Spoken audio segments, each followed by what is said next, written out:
Okay guys, ito na yung ating final output. So nasa-assemble na natin yung items natin na microphone holder, shock mount, yung ating condenser microphone, and then yung puff filter. Dahil nakasetup na siya, so iti-test na natin yung quality ng audio na makukuha natin from the microphone papunta sa ating computer.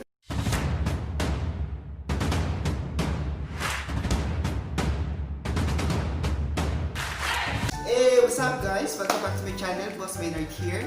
At nandito na nga tayo sa ating panibagong vlog. Siyempre, before tayo mag-start, huwag mong kalimutang i-click ang subscription button and notification bell para natin yung updated sa ating mga content. So for this vlog, simple lang yung gagawin natin. So magkakaroon lang tayo ng unboxing.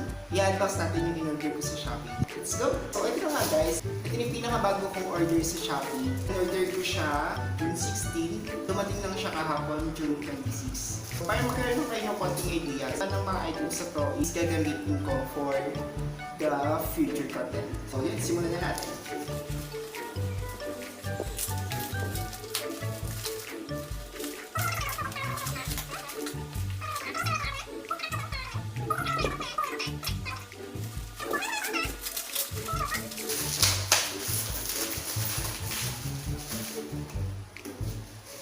So, ang first item natin ay sound card.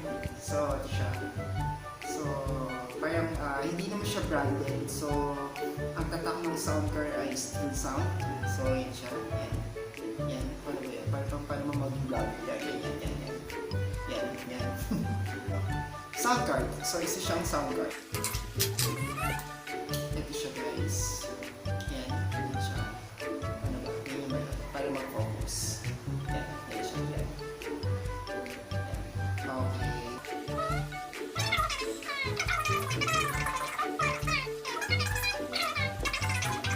Okay, next item. Kunin natin yung pinakamalaki. Ito yung pinakamalaki natin item. Yan, yan, yan siya. Perfect. Yan, yan. Tingin na ba? Yan. Or ito ba? Yan, yan siya. So, ang next item natin ay, so recording microphone stand siya. Yan. So, meron na pa kayong idea kung para saan itong mga in-order natin.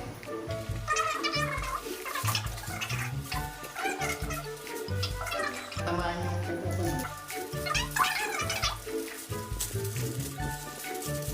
So, ito yung nalaglag guys. So, ano ba siya? Parang clamp or hindi ko alam kung anong tawag dito pero medyo mabigat siya. So, parang solid na bakal siya kaya yun, kaya masakit siya nung nalaglag sa paa. Yan. And then, parang meron din siyang kasama ano to? Hindi ko alam kung para isang to pero parang panghigpit. Oo, tama. So, parang panghigpit siya dito sa part na to. So, parang dito yata ipapasok yung stand, yung microphone stand, and then ito yung magiging ano niya, para higpitan. So, para hindi gumalaw or hindi bumaba yung stand ng microphone. Yan. So, medyo masakit siya kapag nabagsakan yung paa nyo, guys. So, ito siya. Yan, yan, yan, yan. So, hindi nakikita ko sa mga vlogger. Yan, yan, yan. So, yan siya. Okay, next naman. Okay, wait lang. May nalaglag ulit, guys. So, ito siya. Ito yung nalaglag. Yan, yan, paano. So, ano siya? So, parang microphone holder. So, dito mo ilalagay yung microphone. Yan, so microphone holder. Next na natin ay yung yun, I think ito na yung ano, next na natin yung microphone stand. Yan siya. So, okay, so ito yung microphone stand niya. So, ang sabi sa box, so check natin yung details ng microphone stand. So, ang materials nito ay stainless steel. And then, ang height niya, or ang size niya ay 38 by 2 cm.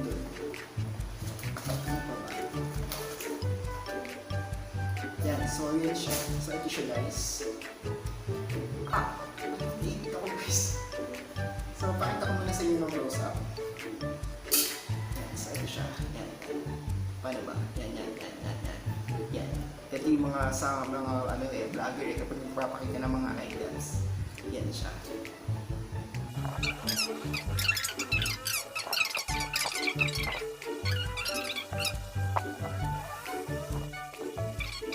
Later na natin i-figure out kung paano siya ikakabit. Yan. So ito na nga siya. So parang meron siyang base holder or yung clamp niya.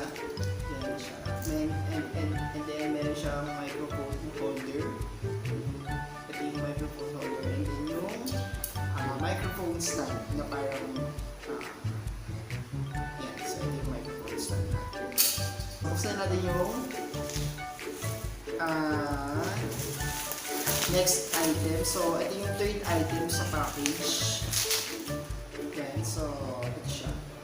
So sabi dito BM800. So ito siya. Yan. Kita niyo na ba? Yan. Yan. So yan. So it's a professional condenser microphone. So buksan na natin.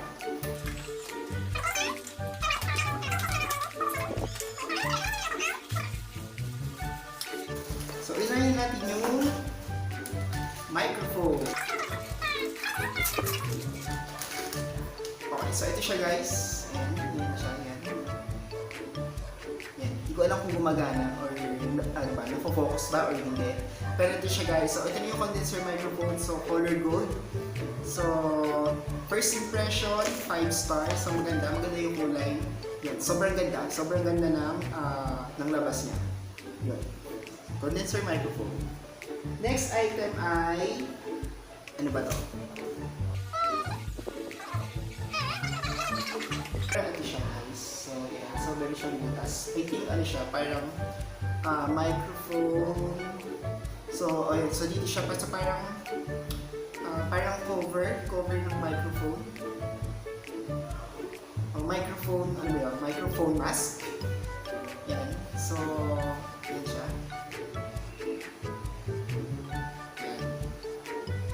So, parang ano yata to, parang pang-filter din para hindi masyadong pumasok yung hangin sa microphone or kapag nagre-record ka, para hindi masyadong rinig yung hangin. So, hindi ko alam. So, parang hindi yata yung pinakagamit niya. So, ano yata to? Microphone, yan, parang microphone mask. So, yan siya. So, ito siya. Next natin i-open ay okay, next natin is yan, so microphone wire. Yan, so yan. So ito siya. So I think ito yung cable ng microphone. So ito yung microphone dito. So ito siya guys. So, yung isang dulo ng microphone is para ikabit mo dito sa ating condenser mic. So, yun siya. So, ito siya. And then, yung last na dulo niya is para makabit sa ating sound card. So, yan. So, para sa sound card. So, dito siya kinakabit. So, ang maganda dito sa cable nila, parang ano na siya, rekta na siya sa sa sound card natin, or I think pwede rin yata to sa cellphone na so I think pwede ito sa cellphone. Yan, so kasya naman siya sa cellphone, so I think parang pwede kayong pwede mo itong gamitin as microphone sa cellphone. Yun. Next natin. And then yung last na item naman ay yan, so ito siya. Yung nakikita nyo pa. Yan. Yan siya. So ang tawag naman dito guys ay shock mount. So parang holder din siya ng microphone, pero shock mount, parang anti-shock, ganun ba yun? Hindi ko sure kung ganun ba yung purpose niya. Pero kapag unang tingin, parang ang pinaka-purpose niya is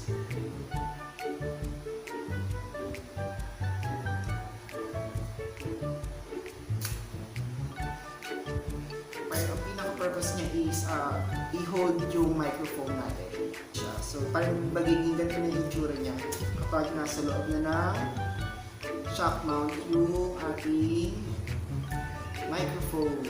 So far guys, mukhang okay naman yung mga items in terms of their appearance. So in terms of the appearance, 5-star tayo so far. Pero in terms of the performance ng mga items natin, so malalaman natin later kapag na-set up na natin and kapag na-test na natin. Yan.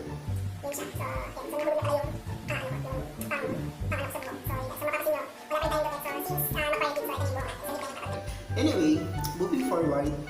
So last na item natin sa package is ito siya. Yan. So, yan. Kita niyo na ba? Yan. So, tawag dito, ang tawag sa business sa box ay pop shield. So, itong item na to, sabi dito sa box, applicable siya for pop, mic, and phone. So, ano siya? Pop screen for broadcasting and recording microphone. So, ano siya? So, may idea na ba kayo guys kung ano gagamitin itong mga items na in-order natin sa Shopee? Yan. So, kung mayroon nung kayong idea, so use the comment section below lang para ma-check natin yung mga ano yan, yung mga hulay. Yan. So, ito na yun guys. So, ito yun naman yung ito yun naman yung box. So, pop shield. So, yan. So, ito siya. Yan siya. Yan. Kita nyo ba? Yan. Hindi ko lang kung nagpo-focus pero ano lang. Ganito kasi nakikita ko sa mga sa mga vlogger kapag may mga unboxing sila. So, yan. Yan. So, ito siya. So, based sa box, so parang magiging setup niya is parang extra cover siya. Or parang siya yung first filter or screen para sa gagamit and sa microphone. So parang ganito siya. Yan, ganyan siya. Hello. So parang ganyan. So aside from the windscreen, na ito na yung windscreen. Aside from the windscreen, meron din tayong pop filter. So, ganyan yung magiging video na. So, or parang ganito yung magiging output ng pop screen and the microphone. So, later, set up natin yung complete setup para makita nyo kung ano yung magiging itsura ng ating yung complete setup ng mga in-order natin sa Shopee. So, yun. So, for sure, sigurado meron na kayong mga idea kung paano sa natin ito gagamitin. So, yun. So, basically, ano lang, gagamitin natin ito para mag-cover ng songs. Yan. So ano tayo? For the mga next content natin, so expect nyo na magkakaroon lang tayo ng mga cover songs. So, yun siya yan. For covers. So, for covers natin ito gagamitin. So, kung mayroon kayong request na songs na gusto nyo na gusto yung i-cover ko or gusto nyo makita sa mga next content ko, i-comment nyo lang on the comment section below and use the hashtag BMM covers. So, hashtag BMM covers. So, use the comment section below lang para sa inyong request. And then, check natin yung mga comment nyo with hashtag BMM covers para ma-check kung ano ba yung mga songs na gusto nyo i-cover ko para maging content natin sa mga susunod na araw. So, yun guys. So, yun na nga. So, basically, ito na yung mga laman ng ating package from Shopee. And, so, ano lang tayo? Recap lang. So, meron tayong sound card. Meron din tayong microphone stand. And then, ito yung base holder ng microphone stand. Ito naman yung parang holder ng microphone. So, aside from the holder, and then ito naman yung condenser microphone natin. So, meron siyang wind screen. And then ito naman yung condenser microphone. And then ito naman yung tawag dito. shock mount. So aside from the shock mount, may kasama ding microphone holder yung ating microphone stand. And yun nga, yung last ay yung ating pop shield. Yan, so mangyayari natin yan. So yun lang guys, so sa mga nagtatanong, ang price ng items na to ay nakuha natin sa, so check lang natin kung magkano yung price. So ang price niya ay, pinaka-price niya ay 995 pesos for these items. So for these 4 items, for the USB sound card, for the condenser microphone with cables and windscreen, for the microphone stand, and for the pop shield. So mura-mura na siya sa 995. And then yung delivery naman, yung delivery or yung shipping fee is nag-cost naman siya ng 80 pesos. So overall, kasama man yung price ng product and yung shipping fee, ang total niya is 1,075 pesos. So sulit na. Sulit na siya guys. So yun na guys. So yan. So tapos na tayo sa unboxing and mukhang complete naman yung mga items natin. So imamark na natin na order received yung ating purchase. Order received. Confirm. So may pa-free shop, so parang may pa-free shopping coins si Shopee. So mayroon kang 9 Shopee coins. So connect na lang natin. Hindi ko muna siya i-rate kasi yun. So gusto ko muna din i-test yung mismong performance or yung quality kapag nagre-record ka na ng audio. So saka natin siya i-rate. So later malalaman natin kung ano yung actual quality or actual output, actual quality ng ating mga items. So set up na natin siya guys. So let's go!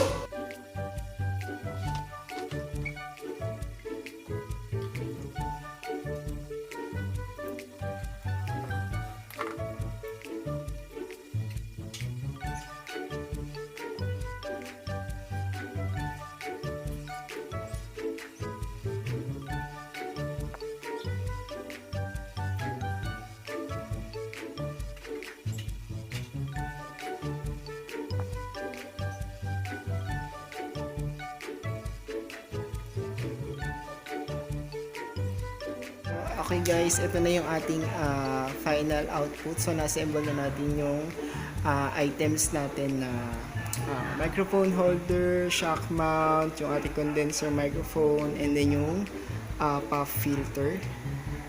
Yan siya guys. So yan, so yan siya. So tingnan nyo na lang. Yan, so medyo makalat pa yung ano natin. So yan. At syempre, ito yung plot twist dyan. Dahil wala pa tayong lamesa, guys.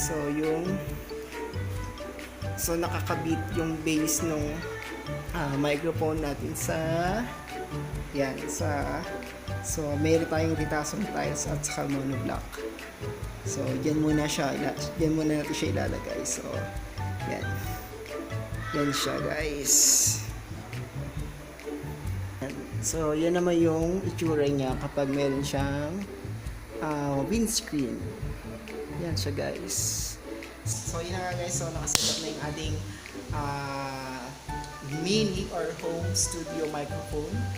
So yan siya. Next naman natin gagawin is isi-sound check naman natin itong ating setup. Before tayo mag-start mag-cover ng song, syempre, kailangan muna natin i-check kung okay ba yung tunog ng ating microphone. So, yun na nga guys. So, dahil naka-setup na, dahil connected na yung ating microphone papunta sa ating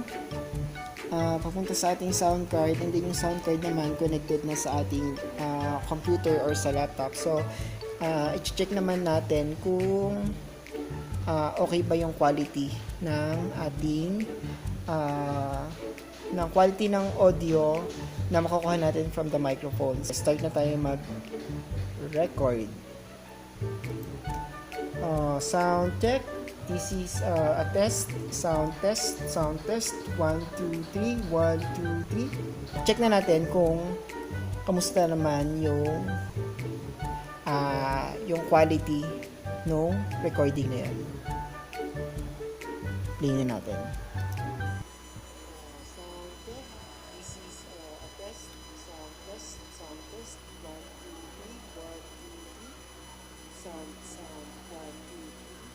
So yun guys, so parang narinig nyo ba yun? Parang merong static sounds na na nakuha for the recording. Yun nga guys, so complete setup na yung ating mini recording studio.